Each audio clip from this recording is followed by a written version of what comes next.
जोहार, my name is Ashish Satyavrat Sahu. I am the founder of Johar Gram. मतलब मैं खुद झारखंड से हूँ, यहीं पला बढ़ा हूँ। और उसके बाद जब 11-12 किया और फिर निफ्ट गया, निफ्ट में पढ़ा तो निफ्ट से एक चीजें कनेक्ट हुआ कि क्राफ्ट को, टेक्सटाइल को समझने लग गया, पढ़ने लग गया उसके बारे में। तब लगा कि झारखंड कितना रिच है। मतलब झारखंड 2000 में बिहार से अलग हुआ और यहाँ पे 32 ट्राइबल कम्युनिटीज, वेशभूषा, खान पान, सब कुछ इतना सस्टेनेबल, इतना यूनिक। तो मैंने अपने फील्ड में चीज़ों को ढूंढा कि मैं कैसे झारखंड को रिप्रेजेंट कर सकता हूँ। निफ्ट से निकला, जॉब किया रितु कुमार जी के साथ में, और फिर प्रोजेक्ट्स वगैरह गवर्नमेंट का किया, खादी बोर्ड के लिए डिजाइनिंग किया, और फिर 2020 में जोहार ग्राम हमने स्टार्ट किया ड्यूरिंग पैंडेमिक।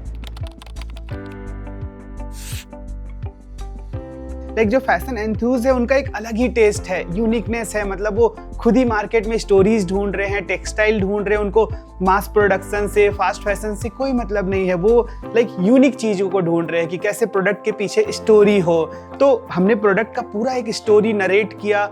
क्योंकि फैब्रिक ही यूएसपी है। जोहार ग्राम में अगर आप देखेंगे तो red and white colour palette, motifs, ये सब यूएसपी था। झारखंड के टेक्सटाइल में कुछ भी बना के अगर रखते हैं तो ऑब्वियसली वो हर स्टेट से अलग भी है और यूनिक भी है। तो उस तरह से जो फैशन एंथोज थे उनको पसंद आने लगा चीजें, वो कनेक्ट करने लगे। ओनली प्रोडक्ट सेल नहीं कर रहे थे, हम लोगों को अपना स्टोरी बता रहे थे, लोगों को एजुकेट कर रहे थे कि कौन है हम, हमारा टेक्सटाइल क्या है, हमारा बैकग्राउंड क्या है, कहाँ से ये प्रोडक्ट आ रहा है। तो उस तरीके से लोगों को हमने कनेक्ट किया और लोगों ने फिर हमसे खरीदना और हमसे जुड़ना स्टार्ट किया।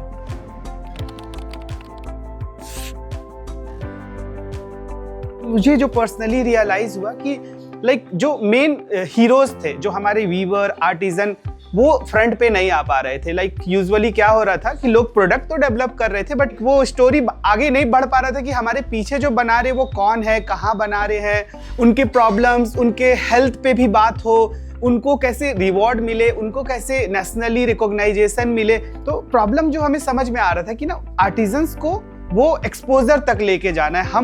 हमें बस क्रेडिट चाहिए था कि हम प्रोडक्ट डेवलप कर रहे हैं, उससे फैशन डिजाइन कर रहे हैं, टेक्सटाइल हमारे आर्टिजन वीवर बना रहे। वो हमें एक चीजें दिख रहा था कि कैसे उन आर्टिजन्स को आगे लाया जाए, वीवर को फ्रंट पे लाया जाए, उनका आर्टिजन कार्ड बने, वो खुद से एग्जीबिशंस पे जाए, वो खुद से लोगों को अपने बारे बताए और उनका एड्रेस, उनका लोकेशन पब्लिक हो। सो दैट कि जो ब्रांड अफोर्ड कर पा रहे वो ब्रांड से ले, जो नहीं अफोर्ड कर पा रहे वो सीधा वीवर से ले।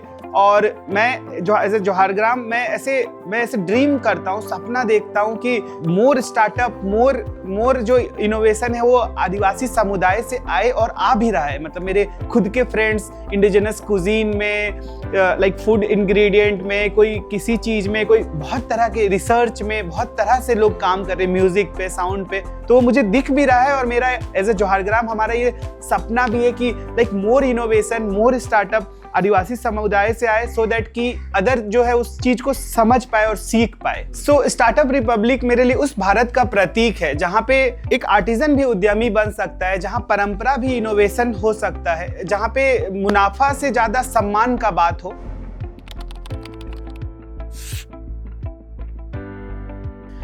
मुझे भारत का इकोसिस्टम, इंडिया का स्टार्टअप इकोसिस्टम आज बहुत प्रभावित करता है। जिस तरह से आज के डेट में आप देखेंगे तो सारे इनोवेशन, सारे स्टार्टअप मेट्रो शहरों में नहीं हो रहे हैं। आज का इनोवेशन, आज का स्टार्टअप छोटे शहरों में हो रहा है, छोटे राज्यों में हो रहा है, गांव, कस्बों, आदिवासी इलाकों में। एक आर्टिजन भी कोई स्टार्टअप कर रहा है, कोई बुनकर भी कुछ अपने सोशल मीडिया से सेल कर ले रहा है। आज का जो स्टार्टअप इकोसिस्टम है वो बहुत मुझे प्रभावित करता है, क्योंकि इतने अच्छे इनोवेशन और आइडियाज पे काम हो रहे छोटे शहरों से, लोग अपने स्टोरी को पूरी दुनिया तक पहुंचा पा रहे हैं। तो इसलिए मुझे आज का भारत का इकोसिस्टम बहुत पसंद है और मुझे लगता है कि ये नए भारत का एक मैसेज भी है कि जो भारत का एक दिल बसता है वो गाँव में बसता है, छोटे शहरों में बसता है, और यहाँ से वो इनोवेशन आज के समय में दुनिया को दिख रहा है। वो सबसे बड़ा एक मैसेज है हमारे लिए।